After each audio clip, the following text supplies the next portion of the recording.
Hi friends, అందరూ ఎలా ఉన్నారు? ఇప్పుడు నేను మీకు వివరిస్తాను. మార్వాడి గో బ్యాక్ అనే వివాదం గురించి పూర్తిగా స్పష్టమైన వివరణ అనేది ఇస్తాను. నెంబర్ 1, అసలు వివాదం అనేది ఎలా మొదలైందనేది తెలుసుకుందాం. హైదరాబాద్‌లోని మెండా మార్కెట్ దగ్గర పార్కింగ్ విషయంలో జరిగిన చిన్న గొడవ తర్వాత కొన్ని స్థానిక వ్యాపారులు అంటే మార్వాడీస్, రాజస్థాన్, గుజరాత్ వంటి రాష్ట్రాల నుంచి వచ్చినటువంటి వ్యాపారులు వెళ్ళిపోవాలి అని నినాదాలు చేశారు. ఆ ఒక్క మాట తర్వాత మార్వాడి గో బ్యాక్ అనే ఉద్యమం అనేది స్టార్ట్ అయింది. ఇక రెండవ విషయానికి వచ్చినట్లయితే స్థానిక వ్యాపారుల ఆరోపణలు కూడా మొదలయ్యాయి. మార్వాడి వ్యాపారులు చవక ధరకే వస్తువులు అమ్మడం వల్ల స్థానిక వ్యాపారానికి నష్టపోతున్నాయని ఆరోపిస్తున్నారు. మార్వాడీస్ డూప్లికేట్ వస్తువులు, నాసి రకమైనటువంటి సరుకులు తెచ్చి అమ్ముతున్నారని చెబుతున్నారు. స్థానికులకు ఉపాధి అవకాశాలు తగ్గుతున్నాయని అసంతృప్తి వ్యక్తం చేస్తున్నారు. అంటే అసలు సమస్య ఆర్థికంగా మరియు వ్యాపారం చేసే వాళ్ళకు కూడా ఈ సమస్య అనేది తలెత్తుతుంది. ఇక మూడో విషయానికి వచ్చినట్లయితే ఈ విషయానికి రాజకీయ రంగు కూడా పులుముకుంటుంది. ఈ చిన్న గొడవ పెద్ద స్థాయిలో రాజకీయ అంశంగా మారి Osmania university joint action committee ఈ ఉద్యమానికి మద్దతుగా నిలిచి తెలంగాణ బంద్ కూడా పిలిచింది. అయితే చాలా మంది రాజకీయ నాయకులు దీని ప్రచార పద్ధతి విభజనాత్మకమైనటువంటి చర్య అని ఖండిస్తున్నారు. ఇక నాలుగో విషయానికి వచ్చినట్లయితే ఈ విషయం గురించి నేతలు ఎలా స్పందిస్తున్నారు అనే విషయం గురించి తెలుసుకుందాం.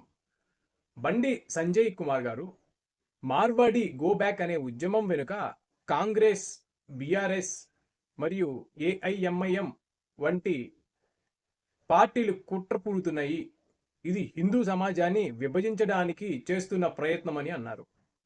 అదేవిధంగా రాజాసింగ్ గారు మార్వాడి సమాజం హిందూ ఆర్థిక వ్యవస్థకు వెన్నుముక్క, వారిని వెళ్ళిపోవాలని చెప్పడం ద్రోహం అని అన్నారు.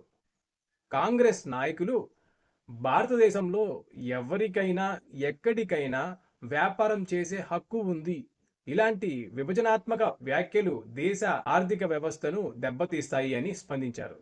ఇక ఐదవ విషయానికి వచ్చినట్లయితే ప్రజల మధ్య ప్రతిస్పందనలు. కొంతమంది స్థానికులు ఈ ఉద్యమానికి మద్దతు ఇస్తూ తమ వ్యాపార రక్షణ కావాలని కోరుతున్నారు. అయితే చాలామంది సామాన్య ప్రజలు వలస వచ్చిన వారిని వెళ్ళిపోమని చెప్పడం తప్పు.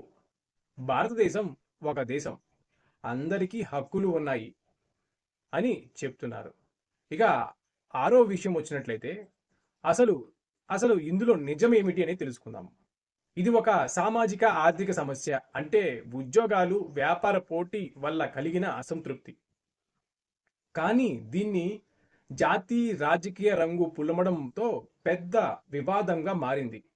మార్వాడి గో బ్యాక్ అనే నినాదం స్థానిక వలసదారుల మధ్య విభేదం పెంచే అవకాశం ఉంది. ఇది ఒక చిన్న గొడవ నుంచి మొదలయ్యి ఒక పెద్ద ఉద్యమంగా మారింది. ఆర్థిక సమస్య నుంచి రాజకీయ సమస్యగా మారింది. ఈ సంఘటన మనకు ఒక విషయం గుర్తు చేస్తుంది. దేశంలో ఎక్కడైనా వ్యాపారం చేయడం, జీవించడం ప్రతి భారతీయుడి హక్కు. జాతి లేదా రాష్ట్రం పేరుతో ప్రజలను వెళ్ళిపోమని చెప్పడం దేశం యొక్క సామరస్యాన్ని దెబ్బతీస్తుంది. అదేవిధంగా మనం ఎక్కడికైనా వెళ్ళినప్పుడు అక్కడ ఉన్నటువంటి ప్రజలతో మమేకమైపోయి జీవించాలి. అక్కడ ఉన్నటువంటి వారి కట్టుబాట్లు, వారు మాట్లాడేటువంటి లాంగ్వేజెస్ ఏమైతే ఉన్నాయో వాళ్ళతో కలిసి జీవించడానికి డబ్బు ఉన్నటువంటి వ్యత్యాసాలు కానీ ఉండకూడదు.